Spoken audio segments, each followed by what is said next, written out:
Assalamualaikum warahmatullahi wabarakatuh. Perkenalkan, nama saya Marwana Ilun Muna dengan NIM 202111148 dari kelas 3D Hukum Ekonomi Syariah Fakultas Syariah dari UIN Raden Mas Said, Surakarta. Ini dalam mata kuliah Filsafat Hukum Islam yang diampu oleh Bapak Muhammad Hanif Al-Hakim. Di sini saya akan memaparkan sebuah materi, yaitu tentang sejarah perkembangan hukum Islam dalam pandangan pakar hukum Islam. Bagaimana penjelasannya? Mari kita simak. Yang pertama yaitu konsepsi formal substantif hukum Islam. Konsep Islam yang dimaksud adalah yang berasal dari hukum Islam, yaitu Al-Quran, Al-Hadis, dan Ijtihad.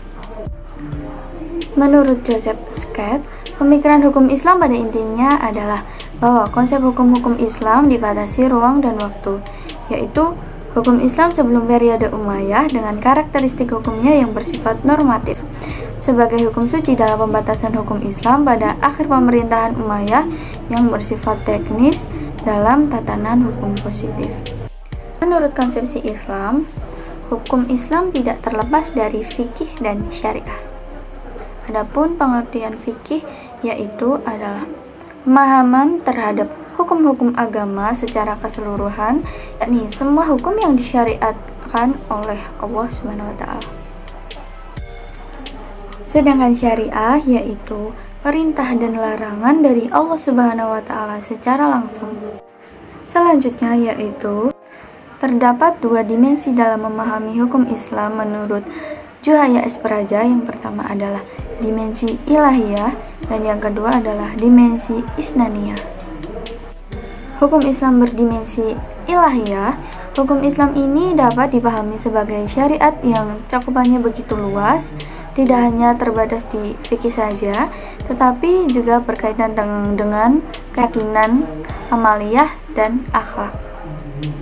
Sedangkan hukum Islam berdimensi isnaniyah, yakni merupakan upaya manusia secara sungguh-sungguh untuk memahami ajaran dan nilai-nilai suci dengan melakukan dua pendekatan, yaitu pendekatan kebahasaan dan pendekatan maqasid. Yang selanjutnya adalah makna hukum. Menurut Suyono Sukanto dan Mustafa Abdullah merumuskan makna hukum dalam 9 artian, yaitu yang pertama adalah 1. Hukum adalah ilmu pengetahuan. Yang kedua, hukum dalam arti disiplin atau sistem ajaran tentang kenyataan. Yang ketiga yaitu hukum dalam arti kaidah atau norma. Yang keempat adalah hukum dalam arti tata hukum atau hukum positif tertulis. Yang kelima yaitu hukum dalam arti keputusan pejabat. 6. Hukum dalam arti petugas. 7. Hukum dalam arti proses pemerintahan. Yang kedelapan, hukum dalam perilaku yang teratur. Dan yang terakhir, hukum berarti jalinan nilai-nilai. Menurut Suyono Sukanto, hukum yang baik adalah hukum yang hidup di masyarakat. Hal ini didasarkan pada pendapat untuk mewujudkan nilai-nilai sosial yang dicita-citakan oleh masyarakat. Ini diperlukan kaidah-kaidah hukum sebagai alatnya. Materi yang selanjutnya yakni konsepsi tentang sumber dan periodisasi hukum Islam. Yang pertama yakni sumber hukum Islam Al-Quran. Scott menyatakan bahwa sumber hukum Islam pertama adalah tradisi masyarakat Arab pra-Islam, bukan Al-Quran dan Sunnah Nabi. Carlson mempertegas bahwa Al-Quran bukanlah kumpulan hukum, melainkan sesuatu yang memiliki daya tarik bagi umat manusia untuk menaati hukum Tuhan yang sudah dulu diwahyukan. Yang selanjutnya adalah Sunnah Nabi. Scott menyatakan Sunnah Nabi bukan merupakan sumber hukum Islam yang kedua, melainkan tradisi atau sunnah dari berbagai aliran pemikiran Kufah, Madinah, Irak pada masa Nabi atau masa sebelum akhir pemerintahan Umayyah. Lanjut, periode hukum Islam.